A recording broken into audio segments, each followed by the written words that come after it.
চান্দিনা হাটে এদিকে এক জোড়া গরু দেখা যাচ্ছে, আমরা দর দাম জানবো। ভাই কেমন আছেন? ভালো ভাই। ভালো আছেন। দাঁত কয়টা? চার দাঁত। গৃহস্থ নাকি ব্যাপারী? ব্যাপারী। বাড়ি কই আপনার? বাড়ি বলার স্যার। বলাচর। কত চাইছেন আজকে বাজারে এটা ভাই? 220 চাইছি ভাই। 2,20,000 চাচ্ছেন। ওজনটা কেমন আছে? ওজন তো ভাই 6 মণ। 6 মণ। কত বলছে বাজারে ভাই আজকে? 70 75। 70-75 বলছে। দিবেন না ভাই এই দামে? না ভাই। কত হলে দিবেন? হ্যাঁ, কত হলে দিবেন? 90 190। 1,90,000 হলে বেচা বিক্রি হবে। কুমিল্লার চান্দিনা হাট থেকে দেখানোর চেষ্টা করতেছি। ভাই ওই ফ্রিজিয়ানটা কার আপনার? এদিকে আসুন তো ভাইয়া। সরি ভাই। ভাই দাঁত কটা ওটা? ওইটা জি জি, দুইটা। 2 দাঁত। কত চাইছিলেন?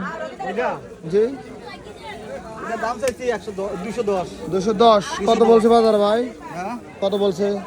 60 70। বেচা কত? বেচা কত? বেচা 80 80,000। 1,80,000 কুমিল্লা চান্দিনা হাটে। ধন্যবাদ ভাই।